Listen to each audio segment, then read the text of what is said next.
So this is going to be a bit more of a talk about something that I noticed and that I sort of want to talk about, more than a talk about something that I really want to explain. Before I start, for those who don't know me, I'm Rami Ismail. I'm one half of Dutch independent studio Vlaambeer, and I do the business and development at Vlaambeer. The other half of Vlaambeer actually haven't seen just yet, so I guess JW is not here yet. Probably got really wasted or something yesterday, or just really tired. Really tired? Yeah, that. So, like I said, I want to raise a question, and I want to make absolutely clear right from the start that I do not have the answer. And I know that is sometimes considered a bit of bad practice, but I think it's an issue that we sort of want to be talking about and sort of want to be thinking about. So I'm just going to explain what I've been thinking about and what I haven't been able to solve. So to explain what the problem is, I need to go back in time a bit. So when video games started, way back, it was just a bunch of people making video games, right? They were enthusiasts, they were people that liked technology, they wanted to play around, see what they could do, and they ended up making a tennis game. Then that went on for a while and things started growing, and we went into sort of the shareware era where games were starting to spread to more people, more computers, more people were playing video games, and slowly but certainly some of those people started to organize into companies. Those companies started to make games, companies started to grow, and 2 decades ago or something, those companies started to really start to gain size. And we got bigger and bigger companies. Until at some point, some of these companies were big enough that we could consider them AAA, the big behemoth of video games. That didn't mean that the small independent developers, the sort of small teams that we didn't call independent back then, we just called them small. Those small developers weren't gone. They were still making games, and some of them organized to be middle-sized companies, the middle ground. And these were companies that made budget games. If you had a Wipeout, you also had Killer Loop, which was basically Wipeout, but shittier, which I actually preferred Killer Loop, honestly. Those were like $15 or something. They were smaller games that cost less, but sort of tried to compete with AAA. And this is really logical that we didn't hear, it's really logical that we didn't hear much about the small developers back then, because the way you made and spread a video game was by putting it in a box on a CD, sending the box to a store, and then people bought it from that store. So the logistics of releasing a video game were completely unlike what we have now. And it's sort of weird to think that 10 years ago that was still the case, but that was still the case 10 years ago. So then something happened, and that something that happened was digital distribution. It was Steam, it was iOS, and there are all these platforms that allow everybody to make and release a game. And suddenly everybody can release video games, and something happened with that middle ground. The middle ground died. And why did it die? Well, that's really logical as well. Suddenly you had small independent developers that could really quickly and efficiently jump in on every development in the industry. When iOS became big, the first big hits were small games. The first big stories that we hear about are small stories, small games. The first game that made Xbox Live Arcade a platform to download games on was Braid, which was a relatively small game as well. So a lot of what happened was the middle ground suddenly couldn't compete with how fast the indies could move. They couldn't compete with the marketing budget of the AAA games. They were stuck in the middle, and slowly they disappeared. So that left two groups, the indies and the AAAs. And in the last few years, indie has grown to a size where we can have an event like this in the middle of Berlin, just, have an event. And there has never really been a better time to be an indie.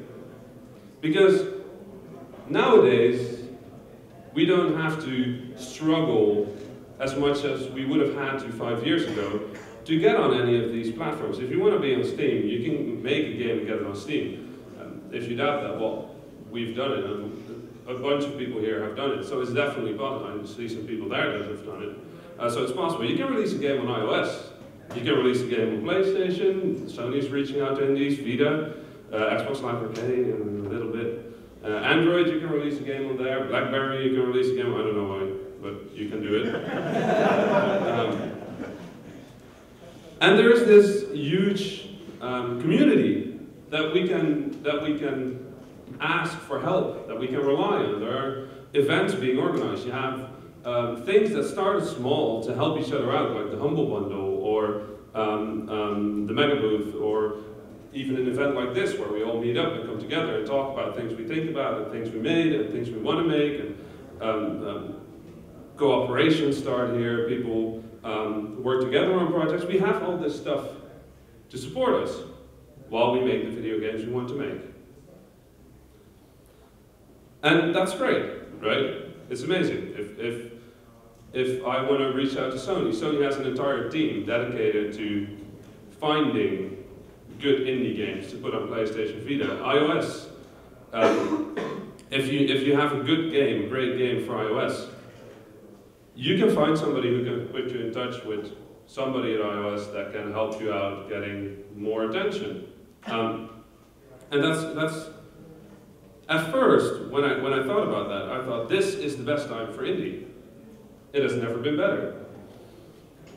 And then I sort of started thinking, because I played this game a while back, 6-8 months back, I think, and this game is called Papers, Please. Has anybody heard of Papers, Please? Yes. Yeah. Papers, Please is a game by an indie called Lucas Pope, and Lucas Pope made the Republio Times, and he made Helsing's Fire. It's a game about being an immigration officer.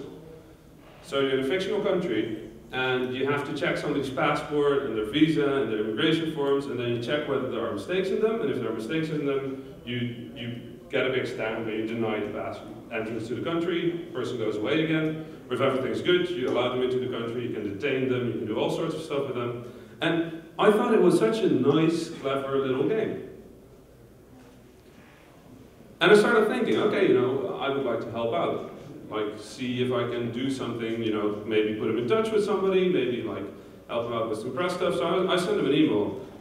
I wanted to send him an email saying like, how's the game coming along? Are things right? I really love the game. Is there, if you ever need something, like let me know. I do that a lot of times. So I wanted to send that email. And then I started to realize that I didn't really know how I could help this guy at this point. That was weird, because I've done that a lot of times. I've put people in touch with a lot of companies or things or press, and I realized that something that has been happening is that we've been pulling up the ladder behind us. And this is weird, because the situation as it is, where every indie can get onto Steam and iOS, that sounds great, but what we're actually saying is every indie that we know about can get onto Steam and iOS. Every indie that we don't know about barely has options left.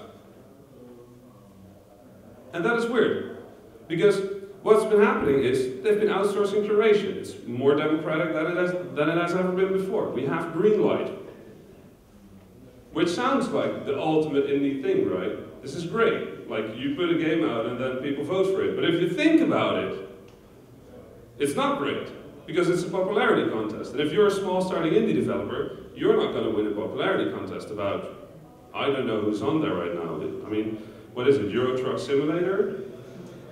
Those guys got more attention than most other guys because the internet likes trolling. We have big platforms like Sony and iOS, and they're all reaching out to indies, but they're reaching out to indies that other indies recommend.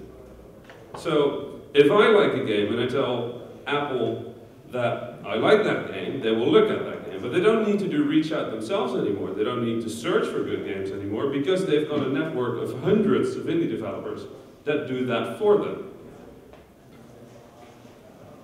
So, same thing goes for Sony, same thing goes for everyone. And it's great, like, don't get me wrong. Again, this is a good situation for the indies that are somewhat established. It's just something that is not great for the indies that aren't as established.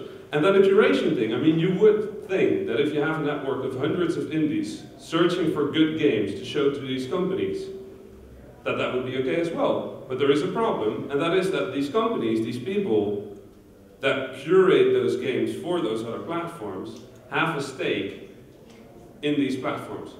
Because if I send a game that is risky to Apple, and I do that 3 times in a row, they will never trust my taste again. And I need to release my games on iOS, because otherwise we don't make money and we die, and I really don't like dying. So these big platforms are relying on their support network, on their network of indie developers to find new content, and I worry about this a lot. Because there are a lot of great games coming out every day, and we risk having this scene, this amazing scene that we have right now, from like tiny developers that make really personal small games to like the people that make the sort of big indie games. We risk splitting that scene in two. We risk creating a new middle ground where indie and indie are not one thing anymore.